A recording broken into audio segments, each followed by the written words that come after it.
Assalamualaikum everyone, welcome to my channel Microbiology with Huria Khan. So today our lecture topic is culture methods and media. And first slide shows the purpose of culturing. Isolation, properties of bacteria to create antigens for laboratory use, typing with bacteriophages and bacteriocin susceptibility, and to test for antibiotic sensitivity and estimate viable counts and maintain stock culture. These all are purpose of culturing. Now come to the next slide. Methods of isolation of pure culture with surface plating, enriched medium, selective medium and indicator mediums. Now we will discuss all these methods in details in the next slides.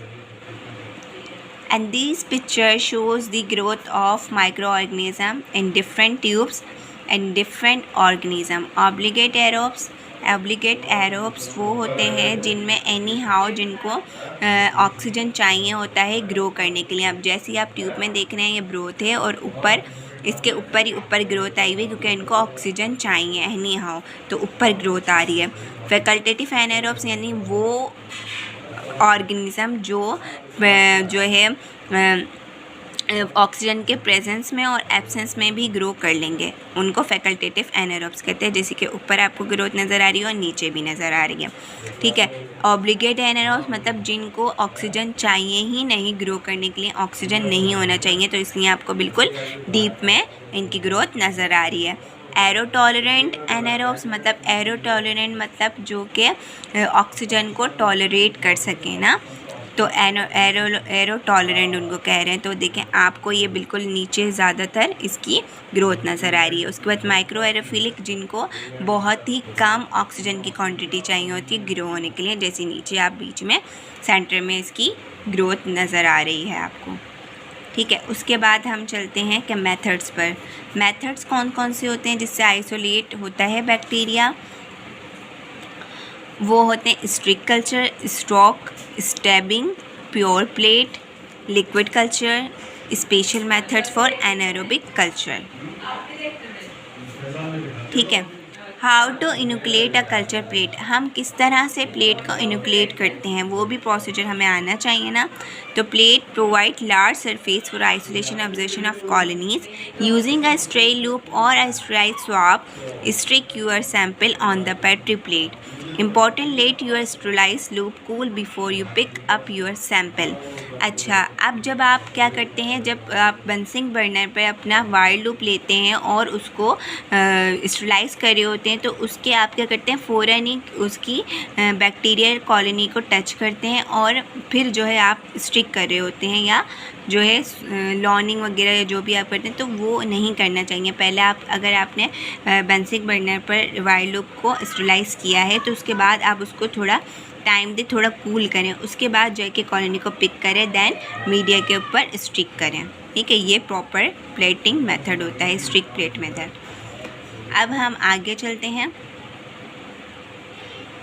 ठीक है. तो हम अब ये पढ़ते हैं कि culture colony character कौन कौन से होते हैं.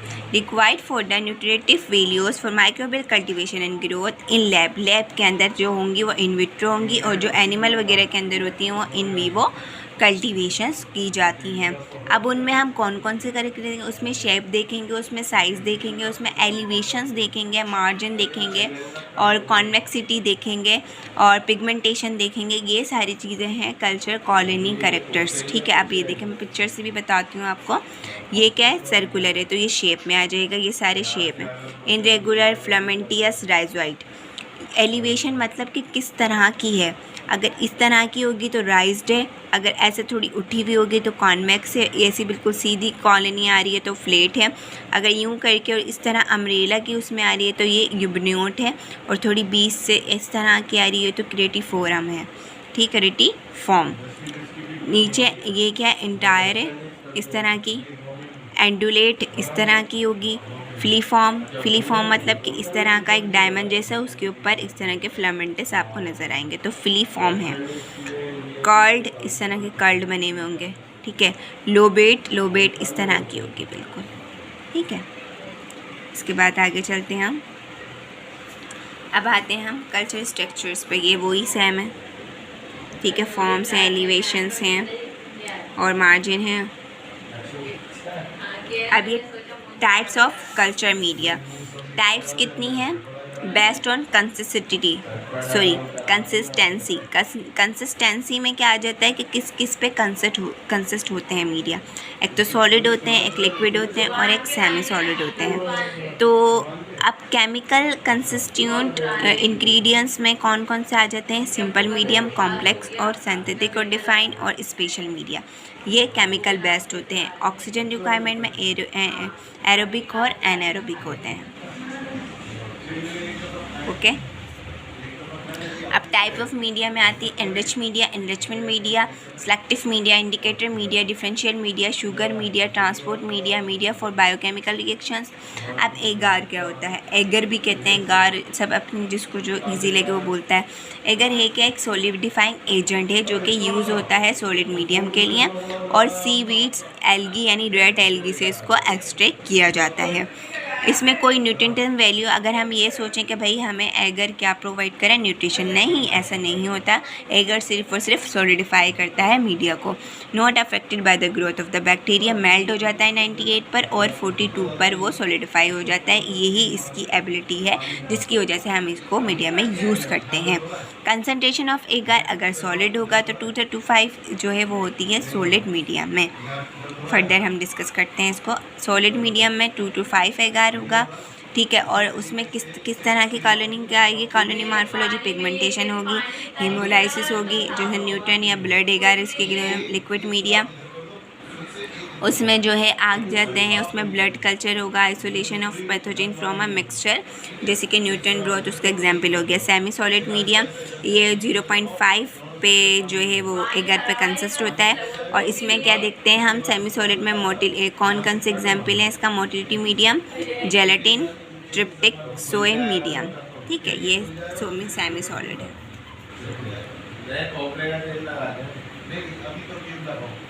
ठीक है। अभी ये देखें इधर, ये ग्रोथ है। ग्रोथ इन जेलेटिन मीडियम में किस तरह की ग्रोथ आती है? इस तरह की आप देख रहे हैं, ये कहलाती है फिलीफॉर्म।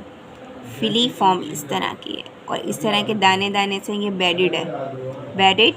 और ये पेप्लिड है, इस तरह की पेप्लिड है। ये वायलस है, इस तरह की सुराख सुराख, और जैसी हम बनाते हैं ना, कोई भी जड़ वगैरह बना रहे हैं या फिर फ्लावर बना दें, उसके साथ इस तरह से हम रोडी शेड देते हैं, तो ये वायलस है। और एर्बोरेसेंस, ये एर्बोरेसिस्ट है, इस तरह से शाखे जिसके लिखी हैं, ठीक है। इसके बाद है हमारे पास ग्रोथ में किस तरह से आती है? ये किस में थी? जेलेटिन मीडियम में, ठीक है। और ये है ब्रोथ मीडियम में। ब्रोथ में सरफेस ग्रोथ होती है तो इस तरह की होगी। दूसरी वाली बॉटम और सेडिमेंट कहलाएगी। तीसरी वाली सरफेस पेलिकल और टर्बिड भी है ना, ये सिर्फ सरफेस पेलिकल है। ये फर्स्ट वाली हमारी क्या है? Surface growth. दूसरी वाली bottom sediment growth, surface pellicle plus turbidity, pellicle surface, uniform turbidity, देखें एक ही उसमें आ रही है इधर। उसके बाद है रिंग लाइक ग्रोथ, ऐसे ऐसे होगी, ऐसे ऐसे से ये रिंग लाइक होगी। दूसरी है इसकी डेंस पेलिकल, ये नीचे होगी, ठीक है। उसके बाद है फॉलिक्यूल्स, इस तरह के फॉलिक्यूल्स बने हुए होंगे। मेम्ब्रेनस मतलब इस तरह से होगी, बिल्कुल ऊपर मेम्ब्रेन और अंदर डॉट डॉट इस तरह से होगी, ठीक है। वो मेम्ब्रेनस कहलाएगी। ये सारे मीडिया हैं। Blood agar, chocolate agar, MacConkey medium, TCBAS मतलब के थायोसल्फेट सिट्रेट बाइल सॉल्ट, ठीक है। पोटेशियम टॉलरेट मीडियम, LJ मतलब ल्यूरेन जॉनसन मीडियम, इसकी फुल फॉर्म है। यूरिया एगर सलांट इस तरह का होता है। नेगेटिव होगा तो पिंक, पॉजिटिव होगा तो येलोइश, इस तरह से। जैसे यूरिया का कलर होता है ना, जैसे यूरिन का होता है, इस तरह का लाइट कलर होता है। ये शुगर मीडियम है, धर्म ट्यूब्स के अंदर बना हुआ है, ठीक है। इसमें अगर पॉजिटिव होगा तो इस तरह का होगा येलोइश सा, नेगेटिव होगा तो ऐसे होगा रेडिश।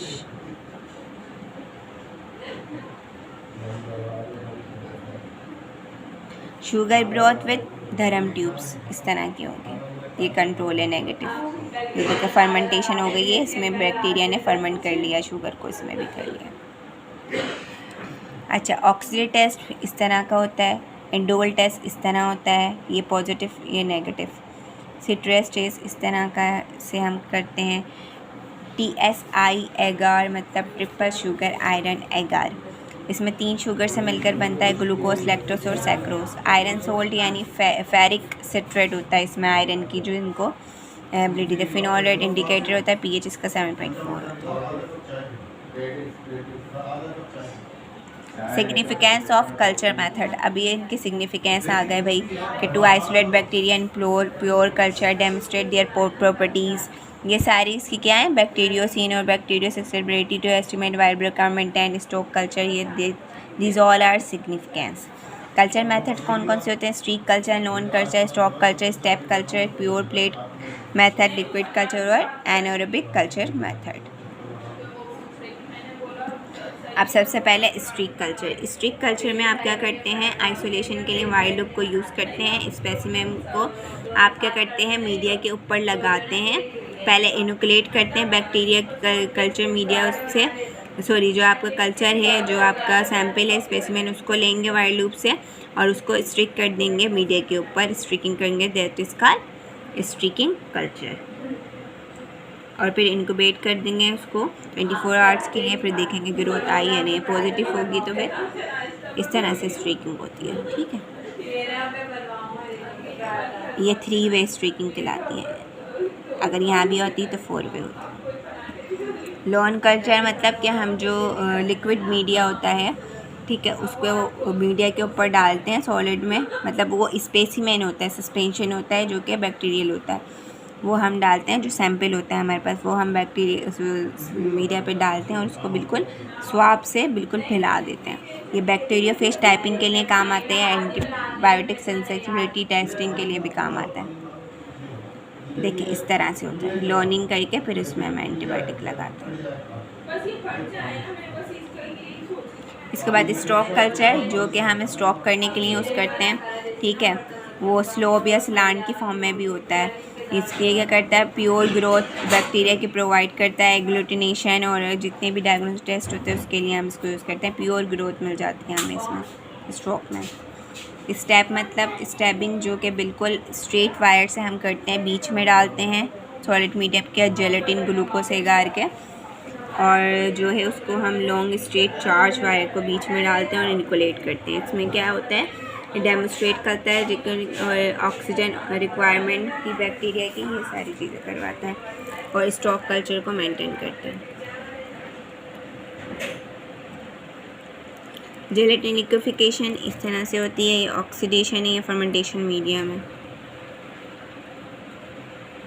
पोर प्लेट में, पोर प्लेट में हम क्या करते हैं, 50 ml या इतने का हम जो है वो लेते हैं और उसको हम क्या करते हैं, अगर मीडियम मेल्ट होता है उसमें हम जो है उसको फिर कूल करते हैं 45 पे। 1 ml हम इनोकुलम का जो सैंपल होता है वो हम एडिट करते हैं मोल्टन एगार के ऊपर, जो मोल्टन एगार होता है, मेल्टेड एगार होता है, उसके ऊपर इनोकुलेट करते हैं और उसको स्टेराइड पेटी प्लेट पर डाल देते हैं और उसको सेट कर देते हैं, 37 पे इंक्यूबेट करते हैं। उसके बाद हम उसकी जो है डीप डेप्थ देखते हैं मीडियम की, यूज़ करते हैं उसको हम give an estimate of the viable cell count, जो वायबल जितने भी लाइफ होते हैं ना उनके सेल काउंट के लिए हम यूज़ करते हैं।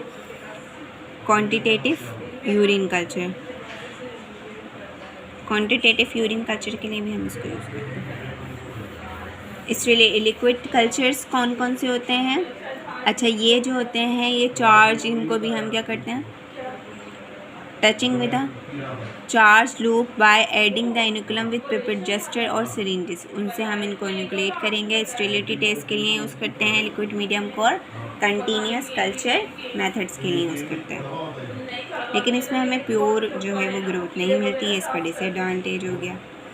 एनारोबिक कल्चर मीडियम, जो कि क्लोस्ट्रीडियम स्पीशीज़ के लिए, हेमोफिलस इन्फ्लुएंजा के लिए यूज़ करते हैं, ये हम जो है एनारोबिक बैक्टीरिया के लिए मोस्टली करते हैं। 5 to 10% हम कार्बन डाइऑक्साइड देते हैं एनारोबिक जार के अंदर, ठीक है। इसके बाद जो हमारा नेक्स्ट टॉपिक होगा वो होगा मीडिया एंड इट्स यूजेस, कि कौन कौन से मीडिया होते हैं और उनके यूजेस क्या होता है। आई होप ये आपको लेक्चर समझ आएगा। If you any confusion, any question, please you can ask me in my comment section box. Thanks for watching. अल्लाह हाफ़िज़।